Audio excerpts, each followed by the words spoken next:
이제 하나님의 말씀을 읽겠습니다. 시편 67편 1절과 2절입니다. 이제 봉독합니다.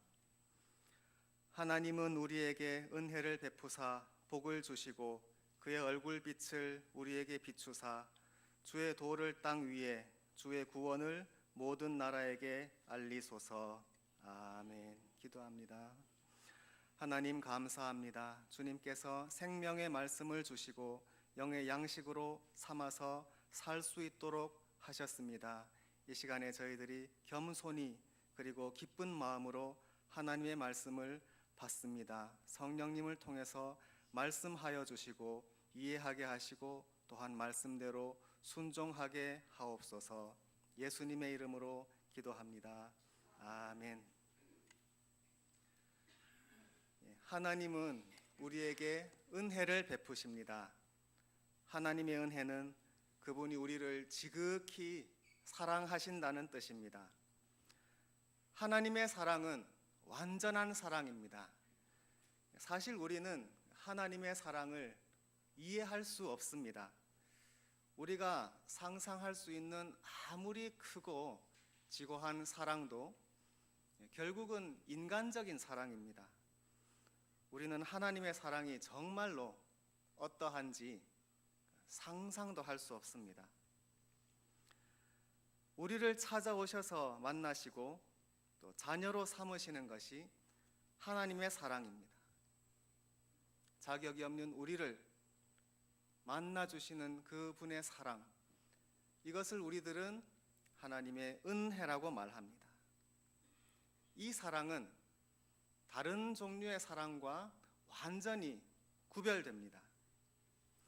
하나님께 그것을 요구하는 어떤 다른 존재가 있는 것이 아닙니다. 하나님이 우리를 사랑하셔야 할 의무가 있으신 것이 아닙니다. 순전히 그분의 자유로운 선택, 그분의 주권으로 우리를 사랑하십니다. 신명기 33장 16절에 모세는 가시떨기 나무 가운데 계시던 이의 은혜로 말미암아 복이 요셉의 머리에 임할 것이라 노래합니다. 모세가 처음에 하나님을 만났던 가시떨기 나무, 그 보잘것없고 연약한 금방 불타버릴 것 같은 그 나무, 그것이 저와 여러분입니다.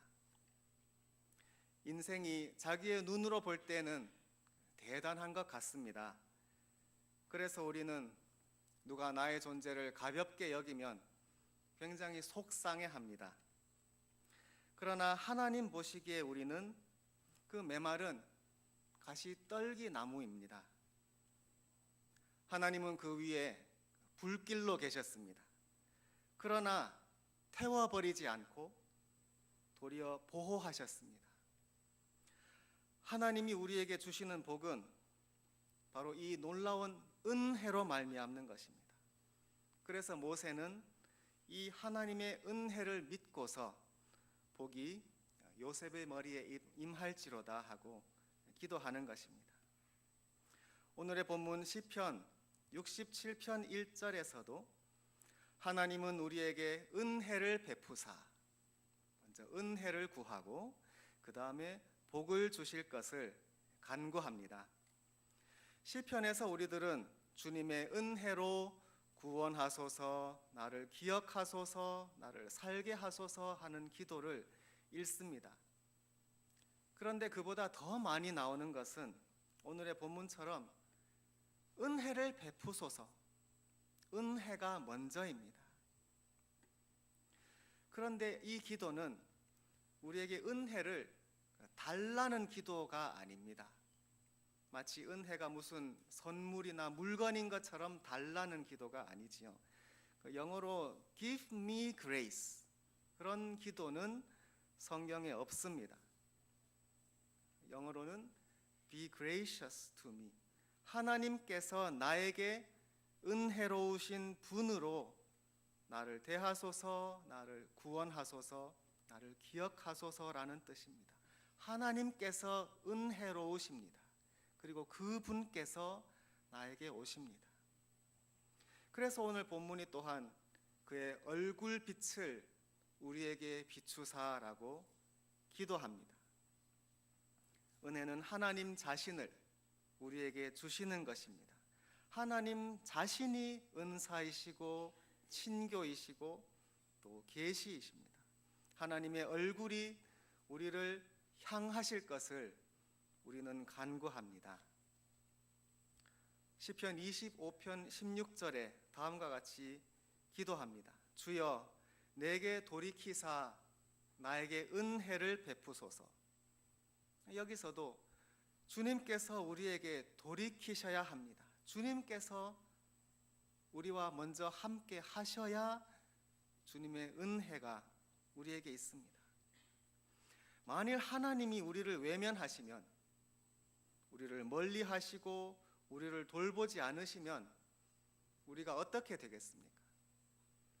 하나님의 얼굴 빛을 비추지 않으시면 우리가 어떻게 하겠습니까? 하나님만이 우리의 소망이요 살 길입니다. 그런데 하나님은 우리를 버리지 않으시고 우리에게 돌이키십니다.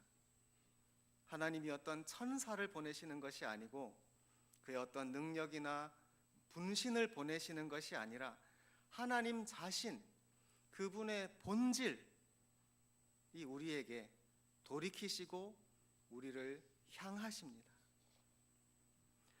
그런데 우리는 하나님과 같은 높이에 있지 않습니다. 하나님이 고개만 돌리시면 우리를 보실 수 있는 그런 위치에 있지 않습니다. 우리는 하나님보다 절대적으로 낮은 자들입니다. 그래서 하나님이 우리를 향해 돌이키신다 하는 말은 우리를 향해 한없이 낮아지신다는 뜻입니다. 하나님은 우리보다 절대적으로 높으십니다. 무한히 높으시고 거룩하십니다. 하나님과 동등한 존재는 없습니다. 어떤 높은 사람이 낮은 사람을 위해 낮아지는 경우가 있습니다. 심지어 왕이 거지처럼 낮아지는 이야기도 있습니다. 그러나 그것은 같은 인간으로서 낮아지는 것이지요. 그러나 하나님은 절대적으로 초월하신 분이기에 또한 하나님만이 참으로 낮아질 수 있습니다.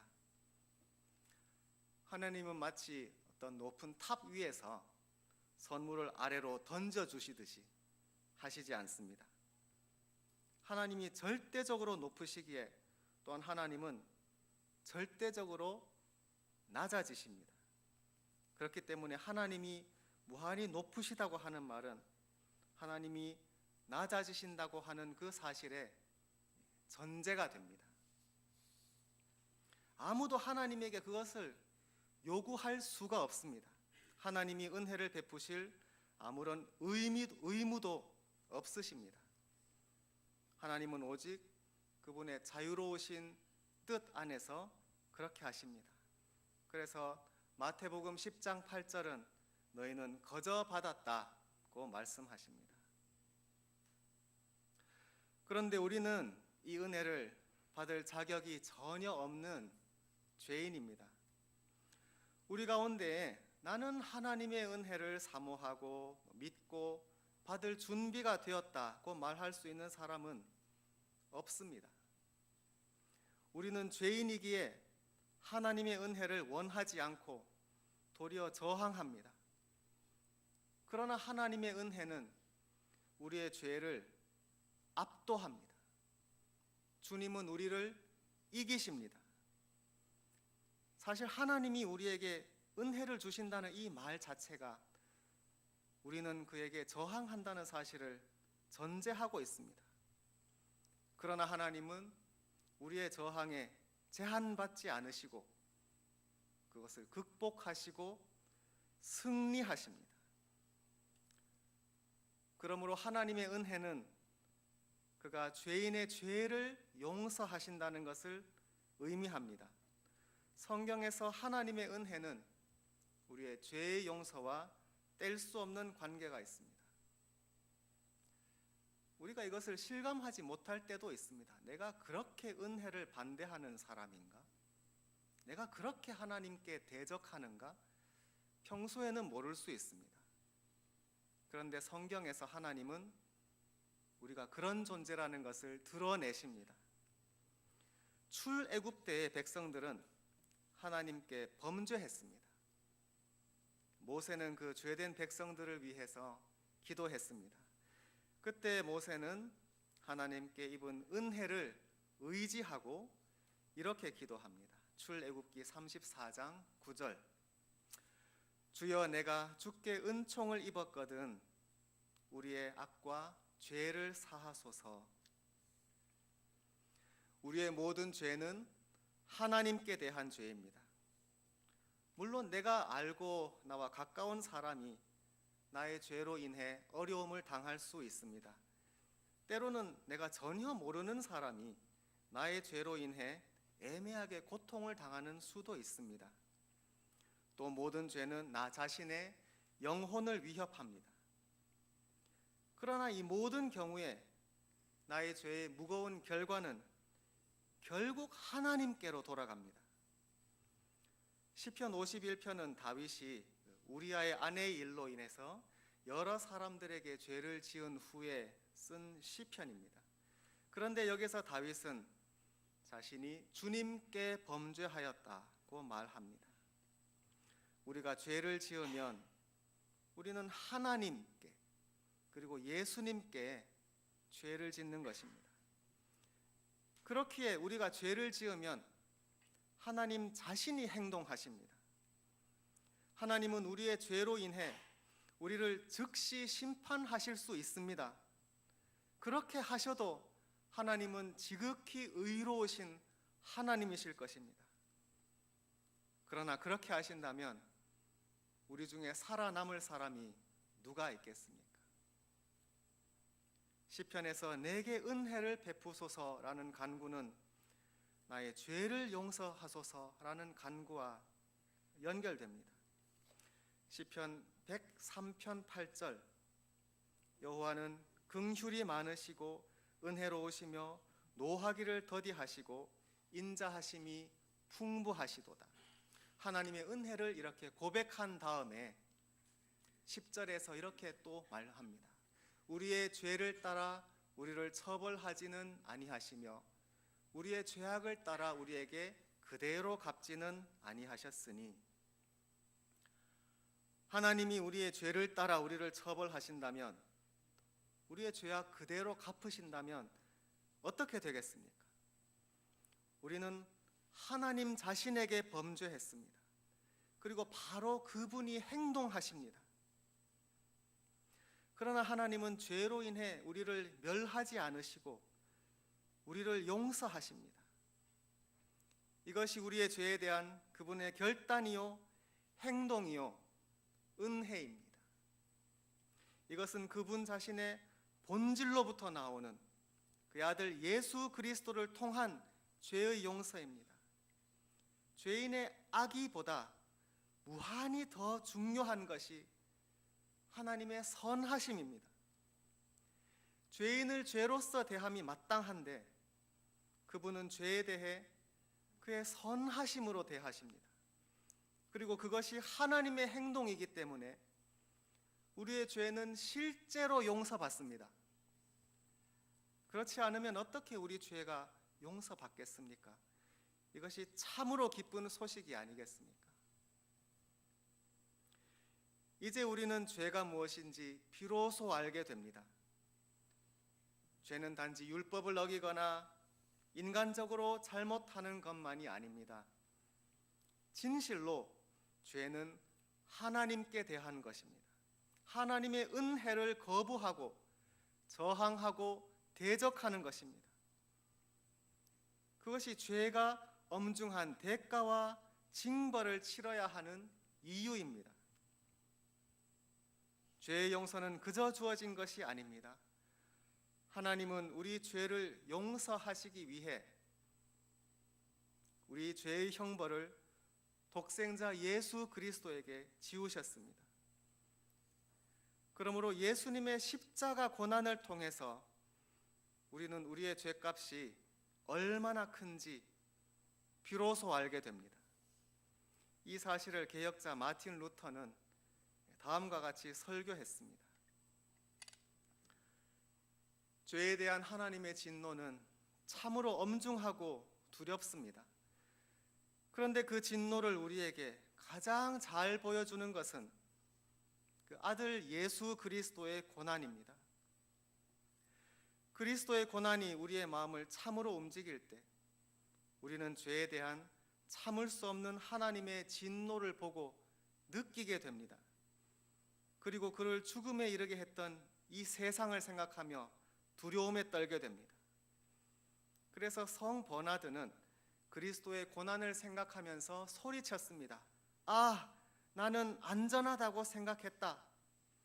나에게 오는 심판과 진노를 알지 못한 채, 그러나 하나님의 독생자가 나를 위해 죽으신 것을 깨닫고 비로소 알게 되었다. 다른 설교에서 마틴 루터는 또 다음과 같이 고백을 합니다. 그리스도께서 살인자들 사이에서 큰 고통 속에 매달려 죽으시는 성금요일, 그분이 피 흘리시는 슬프고 비참하고 감동적인 광경이 우리 앞에 있습니다. 이 광경을 보는 우리는 고백합니다. 이 모든 것이 나의 죄로 인해 일어났습니다. 의롭고 영원하신 대제사장께서 그 자신을 내 죄를 위해 기꺼이 주셨고 자신의 죽으심으로 대가를 치르셨습니다.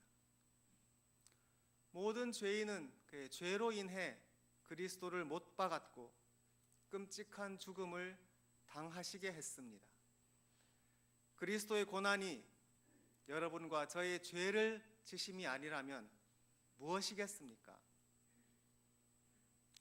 그 피 흘리시는 슬픈 광경을 생각할 때마다 우리는 자신의 죄와 하나님의 두려운 진노를 생각합니다. 우리는 죄와 함께 그 진노에 떨어집니다. 우리의 죄는 너무나 커서 오직 하나님의 아들의 희생과 죽으심이 아니면 아무도 감당할 수 없고 속죄받을 수 없습니다. 은혜는 하나님 존재의 본질입니다. 우리가 은혜를 받음은 그분 자신을 받음입니다. 이것이 죄 사함의 비밀입니다. 하나님이 그 안에 계시기에 그러합니다. 그리고 은혜만이 죄를 용서할 수 있습니다. 은혜로 죄는 뿌리 뽑힙니다. 은혜가 있는 곳에 더 이상 두려움이 없습니다. 자기 자신을 의지해야 하는 불안도 없습니다. 은혜가 드러나고 일하시는 곳에서 하나님 자신이 드러나시고 일하십니다. 하나님이 우리의 죄로 인해 우리를 심판하시고 징벌하실 때도 있습니다. 그러나 그것마저도 하나님의 은혜는 그치지 않습니다. 도리어 그는 본질상 은혜이십니다. 그리고 그 하나님의 은혜에 대적하는 것이 죄입니다. 우리는 하나님의 은혜로 돌아갈 때에만 죄로부터 돌이킬 수 있습니다. 이 세상의 거짓 신과 참 하나님을 구별하는 길이 여기에 있습니다. 우리가 그분의 존재 자체에서 은혜를 찾았는가? 이것이 판별 기준입니다. 하나님은 본질상 은혜로우신 분입니다. 다른 모든 신은 우상입니다. 다시 오늘의 본문을 읽습니다. 하나님은 우리에게 은혜를 베푸사 복을 주시고 그의 얼굴 빛을 우리에게 비추사 주의 도를 땅 위에 주의 구원을 모든 나라에게 알리소서. 하나님께서 우리의 죄를 용서하시고 우리를 다시 그분과 화목하게 하시고 그의 자녀로 삼으시는 이 놀라운 구원, 이 은혜를 하나님께서 우리를 통해 모든 나라에 알리시기를 축원합니다. 기도하겠습니다.